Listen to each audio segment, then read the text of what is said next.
الله تعالى في كلامه القديم والفرقان الحميد. أعوذ بالله من الشيطان الرجيم. بسم الله الرحمن الرحيم. أفلا ينظرون إلى الإبل كيف خلقت. صدق الله العظيم. அன்பிற்குரிய ஜமாத்தார்களே, நேற்று அல்லாஹ்வின் கிருபையால் முழு குர்ஆன் ஓதி முடிக்கப்பட்டது. கடைசி ஜுசுவான அம்ம ஜுசு என்று சொல்லப்படக்கூடிய அந்த ஜுசுவில் சூரத்துல் காஷியா ஒரு ஆச்சரியமான பல தகவல்களை உள்ளே அடக்கி இருக்கக்கூடிய ஒரு சூரா. இந்த சூறாவில் அல்லாஹ், இதை நீங்கள் பார்த்து என்னை ஈமான் கொள்ள மாட்டீர்களா, நான் இருக்கேன் அப்படின்றதுக்கு இதை விட பெரிய என்ன ஆதாரம் வேணும் அப்படின்னு சில கேள்விகளை எழுப்புவான். அந்த கேள்வி தான் அஃபலா யன்துரூன இலல் இபிலி கைஃப குலிகத். ஒட்டகம் எப்படி படைக்கப்பட்டது என்பதை நீங்கள் காண வேண்டாமா, நீங்கள் பார்க்க வேண்டாமா?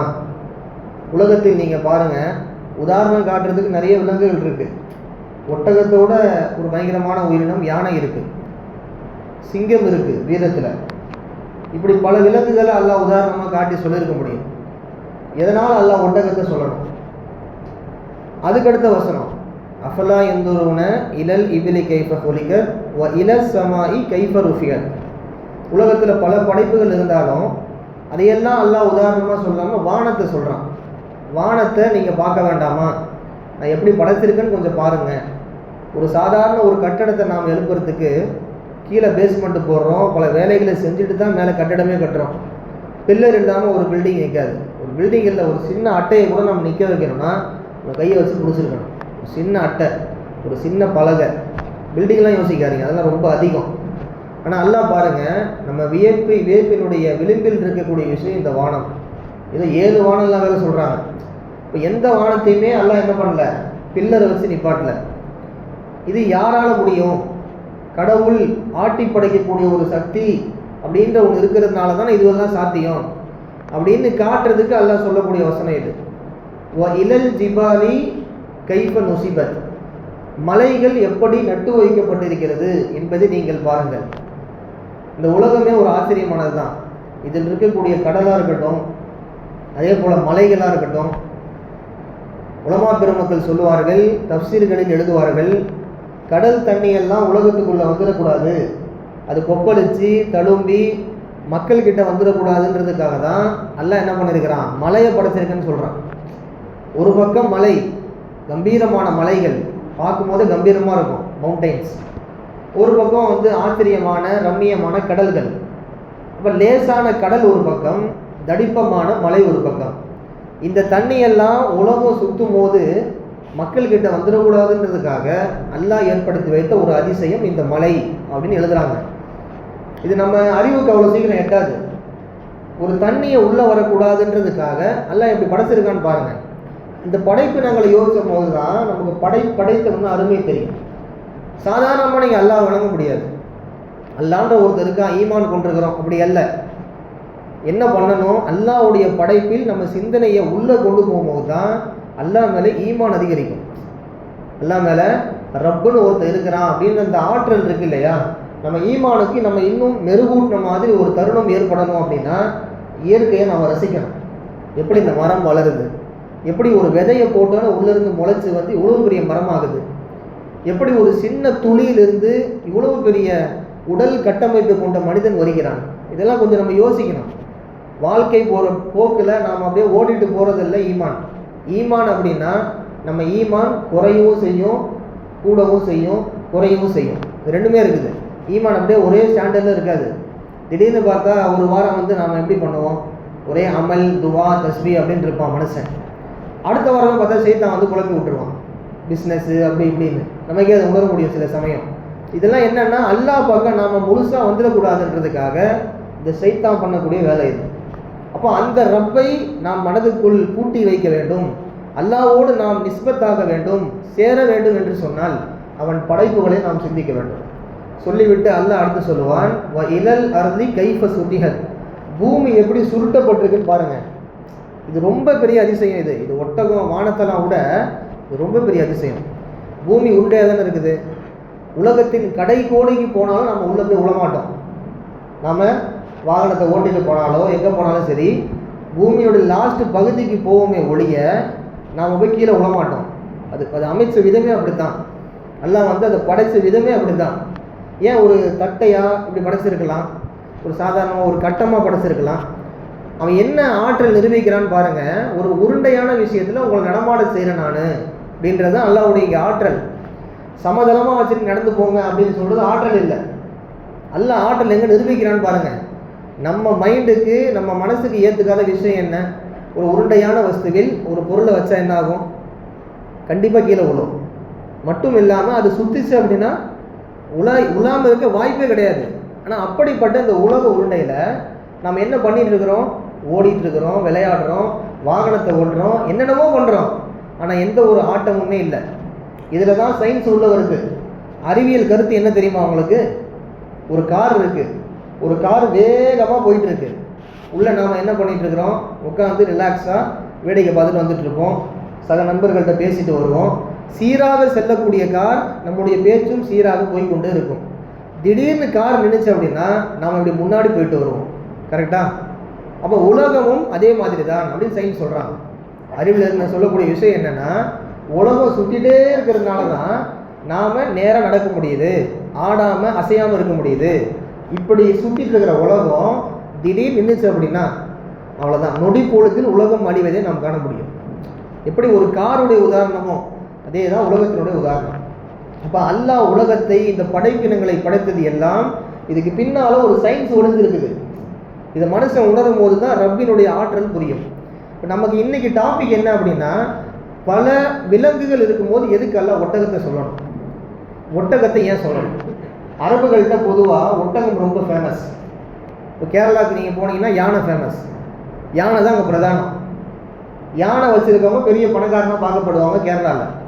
எப்படி சென்னை மாதிரி மற்ற பகுதிகளில் ஒருத்தன் கார் வச்சுருந்தான் அப்படின்னா அவனை நம்ம பணக்காரன் பார்க்குறோமோ, ஒரு கேரளாவுக்கு போனால் ஒரு யானையை வச்சுருந்தா பணக்காரன் பார்க்குறோமோ, அப்போ அரபு மக்கள் ஒட்டகத்தை வச்சுருந்தாங்கன்னா அவங்க பணக்காரர்களாக பார்க்கப்படுவார்கள், அவங்க ஒரு வசதி உள்ள நபராக பார்க்கப்படுவார்கள். இது அரபுகளுடைய வழக்கம். அப்போ அரபுகளை பார்த்து தான் அல்லாஹ் சொல்கிறான். அரபு மக்களுக்கு தானே வசனத்தை அல்லாஹ் இறக்குறான். ரசூல்லா அரபி. அப்போ ரசூல்லாவுக்கு இறங்கிய வசனம் தான் அது. அந்த வசனம் நமக்கும் செட் ஆகுது, அவ்வளோதான். இறங்குனது யார் மீது? ரசூலின் மீது. அப்போ ரசூலுக்கு பிரதானமாக இருக்கக்கூடிய 4 விஷயத்தை அல்லாஹ் அதிசயமாக அங்கே சொல்லுகிறான்.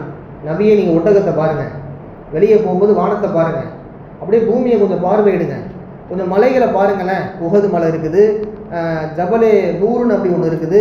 அப்போது ஒரு அரபுக்கு தெரியக்கூடிய விஷயங்கள் உலகத்திலெல்லாம் அதிசயம் காட்டக்கூடியது அந்த இடத்துல அந்த 4 தான். கடலை பாருங்கன்னு சொல்ல முடியாது, ஏன்னா அரபு கடலை பார்க்க முடியாது. அரபு தேசத்தில் கடல் அப்படின்றது அந்த சுற்று வட்டாரத்தே கிடையாது. அப்படி இருந்தால் அல்லாஹ் என்ன சொல்லியிருப்பான்? கடலை பாருங்கள், அது எவ்வளோ பெருசாக இருக்குது, இப்படி நல்லா சொல்லியிருக்க முடியும். இப்போ அல்லாஹ் பேசும்போது ஒரு தத்துவம் உள்ள ஒளிஞ்சிருக்கு. என்ன? ரசூலுல்லா அரபி, அவர் அரபு பேசக்கூடியவர் அப்படின்றதுனால தான் அல்லாஹ் வானத்தை பாருங்க, நபியை ஒட்டகத்தை பாருங்கன்னு சொன்னான். அப்போ பல விலங்குகளை தவிர்த்து விட்டு ஏன் அல்லாஹ் ஒட்டகத்தை சொல்ல வேண்டும்? அரபு மக்கள்கிட்ட இருக்கக்கூடிய விலங்கே ஒட்டகம் தான். அப்போ அந்த ஒட்டகத்தை சொல்லும் போது ஒரு ஆச்சரியம் அங்கே வரும். என்ன ஆச்சரியம் அந்த ஒட்டகத்துக்குள்ளே இருக்குது பாருங்களேன். சயின்ஸ் இன்னைக்கு சொல்லுது, ஒரு ஒட்டகம் தண்ணி குடிக்குது அப்படின்னா ஒரு 100லிருந்து 150 லிட்டர் தண்ணி குடிக்குமா.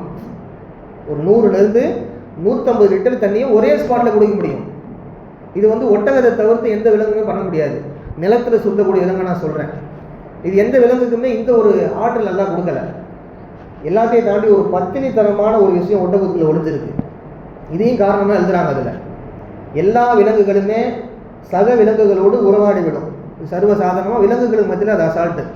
ஒட்டகம் அப்படி அல்ல, தன் துணையோடு மட்டும்தான் அது உறவாடும். இந்த ஒரு பத்தினித்தனம் ஒட்டகத்துக்குள்ளே ஒளிஞ்சிருக்கு. அப்போ அந்த ஒட்டகத்தை பாருங்கள், அதன் படைப்பை பாருங்கள், இப்படி நல்லா ஒட்டகத்தை சொல்கிறான்னா அதில் ஒரு காரணம் இருக்குது. குரானில் இருக்கக்கூடிய ஒவ்வொரு வசனமும் நம்ம யோசிக்க வைக்கக்கூடியது. குரானில் ஒளிஞ்சிருக்கக்கூடிய ஒவ்வொரு வசனம் நம்மளை அல்லாஹ் ஒருவன் இருக்கிறான், ஏன் அல்லாஹ் இதை சொல்லணும் அப்படின்னு நம்ம கொஞ்சம் யோசிக்கணும். இப்போ ஒட்டகம், ரசூலுல்லாஹ் ஒட்டகத்தை ரொம்ப விரும்பி பார்த்தாங்க. அந்த ஒட்டகத்தில் தான் ஹிஜ்ரத்துக்கு என்ன பண்ணாங்க? மக்காவிலேருந்து மதினா வரைக்கும் போனாங்க. சுமார் மக்கா டு மதினா அப்படின்றது நாம் நினைக்கிற மாதிரி இது மக்கா அது மதினா அப்படி இல்லை. 450 கிலோமீட்டர். இங்கேருந்து நாம் கிட்டத்தட்ட ஒரு திருச்சி அதுக்கு நெருக்கமான அந்த வட்டாரத்துக்கு போகிற அளவுக்கு உள்ள விஷயம் அது. அப்போ ரசூல்லா ஒட்டகத்தில் தான் ஹிஜ்ரத்துக்கு என்ன பண்ணுறாங்க, போகிறாங்க. ரசூல்லா ஒட்டகத்துக்கு ஹிஜ்ரத்து போகிறது மட்டும் இல்லாமல் இந்த கடைசி ஹஜ் இருக்கு பாருங்கள், ஹிஜ்ரத்துல் விதான்னு சொல்கிறாங்க. கடைசி ஹஜ்ஜாக தான், முதல் ஹஜ்ஜு அதுதான். ரசூல்லா வாழ்க்கையிலே பண்ணது முதல் ஹஜ்ஜு தான். கடைசி ஹஜ்ஜும் அதுதான், ஒரு ஹஜ் தான் பண்ணியிருக்காங்க அவங்க. இப்போ அதில் கடைசி உரை நிகழ்த்துறாங்க. பெண்களை பார்த்து கொள்ளுங்கள், தொழுகையை நிலைநாட்டுங்கள், அதே போல் அனாதைகளை ஆதரியுங்கள், இப்படின்னு ரசூல்லா ஒவ்வொரு பயானாக அங்கே செஞ்சுட்டு இருக்கும்போது ரசூல்லா எப்படி பயான் செய்கிறாங்க தெரியுமா? ஒட்டகத்துக்கு மேலே உட்காந்து தான் பயான் செய்கிறாங்களே. இப்போ ரசூலுல்லாவும் ஒட்டகமும் ஒன்று, அது ரசூல்லா பிரியவே மாட்டாங்க, என்றைக்குமே கூடயே வச்சுருப்பாங்க. இந்த செல்லமான ஒட்டகத்துக்கு பெயர், ரசூல் வச்ச பெயர் கஸ்வா. நீங்கள் வரலாறு எடுத்து படித்தா உங்களுக்கு தெரியும். கஸ்வா அப்படின்ற அந்த ஒட்டகம் பேர். ரசூல்லாவுடைய மௌத்துக்கு பின்னாடி கூட இந்த ஒட்டகம் சாப்பிடாம மெலிஞ்சு போய் அது ரசூல்லாவுடைய பிரிவினாலேயே மௌத்தாகி போச்சு அப்படின்லாம் வரலாறு இருக்குது. இப்போ அந்தளவுக்கு ரசூலை மனிதர்கள் மட்டும் நேசிக்கவில்லை, விலங்குகள் கூட நேசித்தது அப்படின்றதுக்கு இந்த சம்பவம்லாம் பெரிய ஆதாரம். ஏன் ரசூல்லா கிட்ட ஒட்டகம் பேசியிருக்கு. நம்ம ஆல்ரெடி கூட பயானில் சொன்ன ஒரு வாட்டி, ஒரு நபர் என்ன பண்ணுவார், என் ஒட்டகம் முன்னாடி மாதிரி சாப்பிட்றதில்ல, எதையுமே பண்ணுறதில்ல, அது எனக்கு வேலை செஞ்சு கொடுக்க மாட்டேங்குது, ரொம்ப டயர்டாக இருக்குது ரசூல்லா அப்படின்னு ஒரு சஹாபி சொல்லுவார். ரசூல்லா நேராக போய் பார்ப்பாங்க, இந்த ஒட்டகத்துக்கிட்ட போய் பேசுவாங்க. அந்த ஒட்டகம் அப்படியே கம்ப்ளைண்ட் பண்ணும். ஷகா அப்படின்ற வார்த்தை அரபில் வருது. ஷகா அப்படின்னா கம்ப்ளைண்ட் செய்தது அப்படின்னு அர்த்தம், முறையிட்டது அப்படின்னு அர்த்தம். அப்போ என்ன சொல்லிச்சு ஒட்டகம்? என்னுடைய எஜமானன் எனக்கு முறையான சாப்பாடை தரவில்லை, என்னை வாங்கும் போது நல்லா பார்த்துக்கிட்டான், வருடங்கள் கடக்க கடக்க கடக்க வேலையை மட்டும்தான் வாங்குறானே ஒழிய எனக்கான உரிமையை அவன் செய்து கொடுப்பதில்லை. சொல்வது எது? அஞ்சறிவு ஜீவன் நம்ம சொல்கிறோம், ஆனால் அது ஒட்டகம் ரசூல்லாட்ட பேசுது. எதுக்கு சொல்கிறோன்னா, ஒட்டகம் ரசூலுக்கும் ஒட்டகத்துக்குமான அந்த நெருக்கம் என்ன? எங்கெல்லாம் ரசூலோட ஒட்டகம் ட்ராவல் ஆகிருக்குது, எங்கெல்லாம் ஒட்டகம் பயணப்பட்டிருக்கு. ஏன் கடைசி ஹஜ்ஜில் ரசூல்லா கிட்டத்தட்ட 100 ஒட்டகத்தை குர்பானி கொடுக்குறாங்க. 100 ஒட்டகம் நிப்பாட்டப்பட்டிருக்கு. அதில் 63 ஒட்டகத்தை ரசூல்லா நஹர் பண்ணுறாங்க. நஹர் அப்படின்னா ஒட்டகத்தை குத்தி கிழிக்கிறதுன்னு அர்த்தம். நம்ம ஆடு மாடை அறுத்துடலாம் கோத்து போட்டு, ஒட்டகத்தை நீங்கள் அறுக்க முடியாது. நஹர் அப்படின்னு சொல்லுவாங்க. நஹர் அப்படின்னா நம்ம இன்னான அசுரோட பாருங்கள், இப்போ சொல்லில் ரொம்பிக்க வன்ஹர். வன்ஹர் அப்படின்னா ஒட்டகத்தை நிற்க வைத்து விட்டு அந்த வளைந்த கழுத்தில் ஒரு குத்து விடுவது. ஒரு கூரான கத்தியால் இப்படி குத்துனா ஒரு முறை இருக்குது பார்த்தீங்களா, இந்த முறைக்கு பேர் நஹர் அப்படின்னு சொல்லுவாங்க. ஆடு மாடு அறுக்கும்போது நம்ம என்ன பண்ணுவோம்? தபஹ் அப்படின்னு சொல்லுவோம். தபஹ் அப்படின்னா அறுப்பது, கவுத்தி போட்டு அறுக்கிறதுன்னு அர்த்தம். அப்போ ஒட்டகத்தை ரசூலுல்லா 63 ஒட்டகத்தை அறுக்கிறாங்க. மீதி 37 ஒட்டகத்தை தன்னுடைய மருமகன் அலி ரலியல்லாஹு அன்ஹு அவங்கள அறுக்க சொல்கிறாங்க. இதில் ஒரு சூட்சமாக ஒளிஞ்சிருக்கு. என்ன தெரியுமா? ரசூலுல்லா வாழ்ந்ததும் 63 வருஷம் தான். ரசூலுல்லா அந்த வருஷம்தான் 63 ஒட்டகத்தை அறுக்கிறாங்க. அந்த வருஷமே அவங்க இறக்குறாங்க அப்படின்றது நமக்கு ரெண்டுமே கனெக்ட் பண்ணி காட்டுறாங்க. இப்போ எல்லாமே ரசூலுல்லாவுடைய வாழ்க்கையில் இந்த ஒட்டகம் ஒரு அபூர்வம், ஒரு ஆச்சரியம். ஒரு ஹதீஸை சொல்லி முடிக்கின்றேன். நாம் குழந்தைகளை கொஞ்சம் போது தங்கம் அப்படின்னு சொல்லி பேசுவோம், பார்த்துருக்கீங்களா? தங்கமான புள்ள. ஒரு மாப்பிள்ளையை பற்றி பேசும்போது தங்கமான மாப்பிள்ளை, அவரா தங்கமான மனுஷன் அப்படின்னு பேசுவோம். அப்போ ஒரு விலை உயர்ந்த பொருளை வைத்து ஒரு மனிதருக்கு நாம் மகுடம் சூட்டுகிறோம். இது நம்முடைய பழக்கம். இது சென்னை வாசிகள், இங்கே இருக்கக்கூடிய இந்திய மக்களுடைய பழக்கம். நீங்கள் இதில் பார்த்தீங்க அப்படின்னா அரபு கண்ட்ரியில் ஃபுல்லாக ஒட்டகத்தை வச்சே நினச்சி பேசுவாங்க ரசூல்லா. ஒரு ஹதீஸ் இருக்குது, நீங்கள் ஒரு நபரை இஸ்லாத்திற்கு கொண்டு வந்தால் அந்த இஸ்லாத்திற்கு கொண்டு வரக்கூடிய செயல் இருக்கு இல்லையா, இது ஒரு சிவப்பு ஒட்டகையை நீங்கள் வைத்திருப்பதை விட சிறந்தது அப்படின்னு சொன்னாங்க. ஏன் இதை சொல்லணும் ரசூல்லா? ஏன் நபி இப்படி சொல்லணும்? ஏன்னா ஒரு ஆள் சிவப்பு ஒட்டகம் வச்சுருந்தாங்க அப்படின்னா அது ரொம்ப ஆச்சரியமானது. அது அவ்வளோ சீக்கிரம் யார்ட்டையுமே இருக்காது. இப்போ நம்மள்கிட்ட ஒரு ஆள்கிட்ட BMW கார் இருக்குது, நம்ம அவர் எப்படி பார்ப்போம்? ஒரு ஆடி இருக்குது, ஒரு ரோல்ஸ் ராய்ஸ், என்னென்னமோ கார் இன்னைக்கு. இப்போ இந்த காரை வச்சுருக்கவங்கள நாம் எப்படி கொஞ்சம் ஆச்சரியமாக ஒரு இதுவாக நம்ம பார்ப்போமோ, அந்த மாதிரி சிவப்பு ஒட்டகத்தை எந்த அரபு வச்சுருக்காங்களோ அந்த அரபு தனியாக தெரிவார். அப்போ அதான் ரசூல்லா சொன்னாங்க, மக்களே உங்கள் மூலமாக ஒரு நபர் இஸ்லாத்திற்கு வந்தால் நீங்கள் செய்யக்கூடிய இந்த அருமையான செயலாகிறது, நீங்கள் சிவப்பு ஒட்டகையை வைத்திருப்பதை விட சிறந்தது. ஏன் ஒட்டகத்தை கொண்டு போய் இஸ்லாத்துக்கு ஒப்பிடணும்? ஏன்னா அவங்கள்ட்ட ரேட்டு அதிகமான, பொருளாதார ரீதியாக உயர்ந்த விஷயம் ஒட்டகம். இன்றைக்கி நம்ம தங்கம் ரொம்ப பெருசு, வைரம் ரொம்ப பெருசு. ஒருத்தங்களை கொஞ்சம் போது ஒருத்தங்களை பாராட்டும் போது தங்கம் வைரம்னு சொல்கிறோம். அந்த மாதிரி அரபுகள் ஒட்டகத்தை எனக்கு பேசுவாங்க. இதெல்லாம் ஒட்டகம் குறித்த ஒரு வசனம் தான். அந்த வசனத்துக்குள்ளே ஏன் அல்லாஹ் ஒட்டகத்தை பயன்படுத்தினா அப்படின்றது நான் விளக்கம் சொல்லிட்டு இருக்கிறேன். இப்படிக்குரிய மக்களே, அல்லாஹ்வினுடைய ஆற்றலை சரியாக புரிந்து அவனோடு நாம் முழுமையாக சரணடைந்து இஸ்லாத்தை முழுமையாக விளங்கி அல்லாஹ் ரசூலின் வழியை நாம் பற்றி பிடித்து நடக்கக்கூடிய மக்களாக வல்ல இறைவன் உங்களையும் என்னையும் ஆக்கி அருள்வானாக. வாஹிர் தஅவானா அல்ஹம்துலில்லாஹி ரப்பில் ஆலமீன். அஸ்ஸலாமு அலைக்கும் வரஹ்மத்துல்லாஹி வபரகாத்துஹு.